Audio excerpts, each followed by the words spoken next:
Telephone number, by the way, is 0344 499 1000. What do you want to happen next? And also, I didn't mention the fact that we've still got to do the world's worst radio and TV feature with Elton Mooner, which we will do, and we'll get a little bit of good news from the hospitality sector as well. That is after I've said very good morning to Paul Britton, Managing Director of Britton and Time Solicitors. Paul, good morning. Welcome. Good morning, James. Thank you very much indeed for coming into our studios here. Let's talk about the story du jour. Of course, it's on the front page of every single paper. The Times, Johnson weighs return to power as Truss quits number 10. So yesterday, all we could talk about was Liz Truss. We knew that it was probably likely. It was really interesting, though. The political... us lot who know nothing, we're all saying she's a goner. All of our sort of political experts and hacks and correspondents saying, oh, well, you know, yes, she'll probably go. She might not last till Christmas. It's like, no, it's going to be quicker than that, I think. It all happened very quickly, didn't it? I mean, yeah, like a roller coaster. Brutal. I think from Prime Minister's questions and reassurances that she was going to stay and that she would lead the Conservative Party into the next general election, made us all think that she was going to do a Boris and stick around for as long as she could. Why did she nick the words of sort of failed twice Peter Mandelson, I'm not a quitter? I mean, whoever advises her has given her some pretty shocking advice. Did she know what she was saying? No. Did she know that he had said that? I'm not sure that she did. I think it just came out. I mean, when she was asked the question about would you lead the Conservatives, I think she was caught off guard with that question as well. And she said, yes, I would. And then the next questions, Lara Konsberg put in, Truss tried to backtrack a little bit. Yeah, there was. And then Chris Mason had a similar situation where he was interviewing her, and the second time he said, but, you know, it's a disaster. And then she's kind of laughed it off, which was, like, rather telling. The Guardian, the bitter end. The Financial Times, Truss quits after 44 days as Prime Minister. What do you make, though, of the Metro? Is this a fair assessment? Truss quits after just 44 days. And it says here, the worst Prime Minister we've ever had. I mean, that's quite an accolade. The shortest and the worst. Is that fair? I think that's fair. I mean, but the problem that she's got is we can only judge her on 44 days. Thank heavens for that. The Eye, gone in 44 days. The Sun, Bojo, I'll be back. So, this is the thing. If a few weeks ago, if you'd said Boris Johnson, he'll make a comeback, we all said when he left, we went, hasta la vista, baby. It was all a bit forced, but anyway, he said it. We kind of knew that it wasn't over. Or he certainly didn't think it was over. We didn't think it would come round this quickly, did we? James, he's back already. He's cut his holiday short. He's come back to the UK and he's already drumming up support. He needs 100 MPs to back him. He's already got over 50. I think he's going to get 100. I think he is too. I think on Monday next week, we're going to have Rishi and Boris as the front runners, and unless one of them bows out. What do you make of the story that says that Boris has already extended an olive branch to Rishi Sunak to say, listen, let's build the dream team back again. Let's say that we've fixed it. And let's, and I'll say that I've done whatever, and we could be in power. It's just not going to happen. Yeah, but you see, Rishi... He's got ambition. Yeah, but he's got ambition, but he knows that if Boris stands, he's not going to win. I don't know about that. I do. Unless one of the candidates bows out, the membership, because it will go to the membership again of the Conservative Party. The Conservative Party membership want Boris. He's a winner. They will vote Boris. They will vote Boris.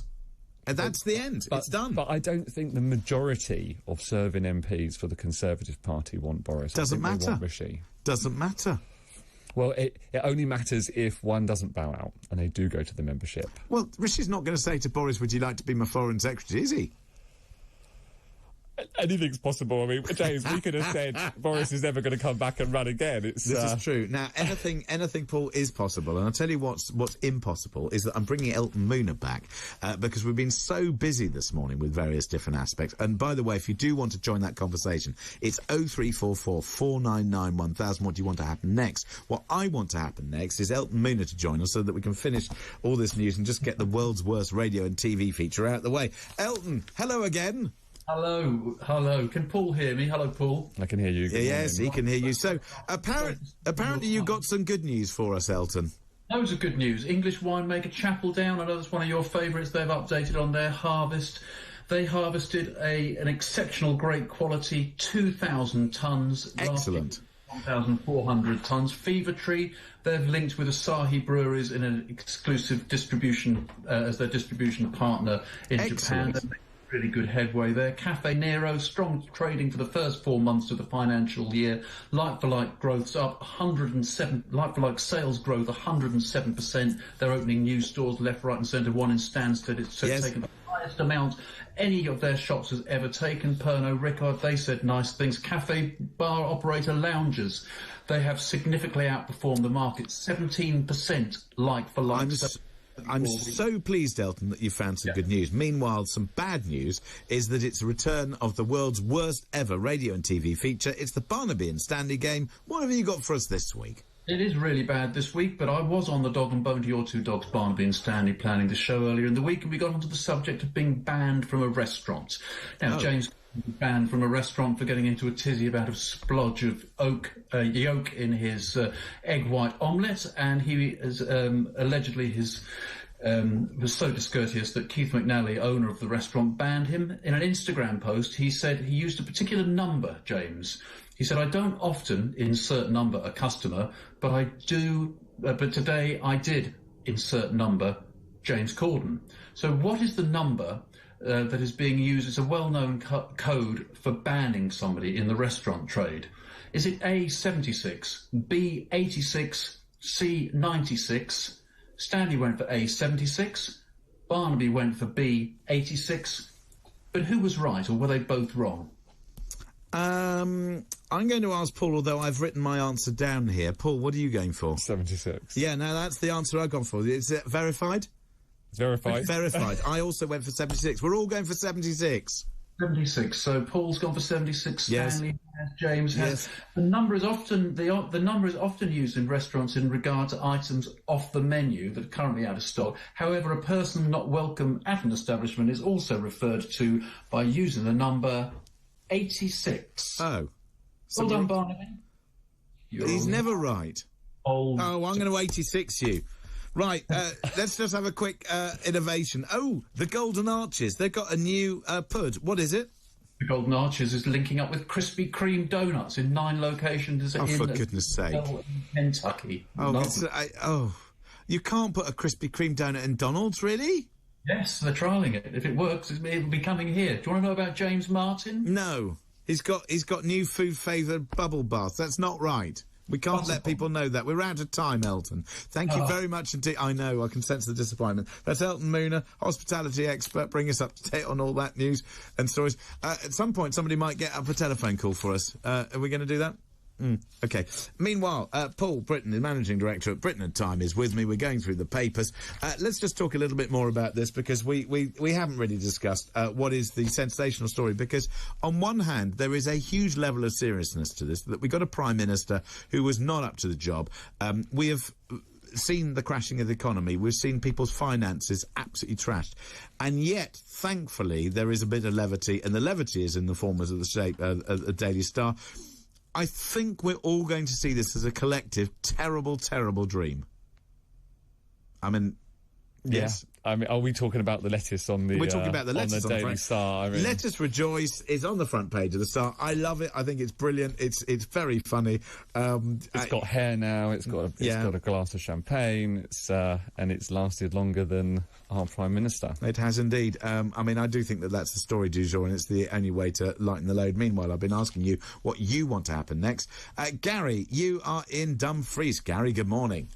Hi, James. How you doing? You okay? Yeah, really well, thank you. So, what would you like to happen next? Is it Boris? Is it Rishi? Is it election? What do you want? I think the problem is, James, the Conservative Party, they're desperate to be in power. Desperate. They've absolutely no idea why. That's the problem. Well, they all want to be in power, don't they? They do, but they seem to have lost the plot entirely. I believe that if they thought it would work to dig up Benjamin Disraeli and put him up for the election, they are just so desperate to remain in power, it's frightening. But even if you didn't know who you were or what you wanted, you would not instigate a general election given where the polls are? So if you have a look, I mean, Paul has picked out this voting intentions, which is in the Times newspaper. I mean, Paul, Labour on 51%? Yeah, never has a serving government been so far behind in the polls as they are today. Conservatives on 23%, the Lib Dems on 9%. I mean, Gary, you wouldn't put a general election on the cards on the table for all the tea in China. There would need to be insane to call an election. There would need to be, because they would be absolutely wiped out. Yeah. Okay. So if there's no general election, because there's insanity and there's insanity, and we know that they may be crazy, but they're not that crazy.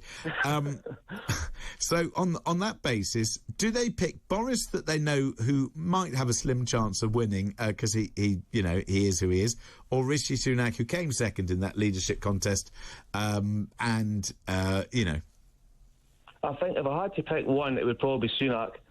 I think Boris Johnson he has sullied himself so much with his Partygate, his lies. Why do so many people like Boris, though? James, you come to Scotland and see how many people like Boris Johnson. You cross the border and see how popular Boris Johnson is. But that's not where he's going to win the election, though, is it? No. It's not. But we're still supposed to be part of United. Listen, there are lots of people. There are lots of people who love the SNP, and that's another story. That's another story. Exactly. Mm. Exactly. I actually voted SNP at the last election, believe it or not. Not because I'm a nationalist, because I didn't like the alternative in my constituency. But I wouldn't vote for them again. No, indeed not. Gary, thank you very much indeed for your call. Meanwhile, Eileen's been in touch. She's in Birmingham and says she's concerned. She says, James, after your feature of What Is That Sound the other day, and it was a sound of Stanley coughing. He had a very nasty cough and I had to take him to the vet. She's asked, how is the dog? Stanley's cough is cured. He is better. So thank you for asking, Eileen. There we go. I'm so glad that we got some element of good news. We've also got some more good news because Paul's going to go through some more stories from the papers. That's coming up next. And we might squeeze in another call as well. I know. Who knew that it could get quite so busy here on Early Breakfast? All coming up next here on Talk TV.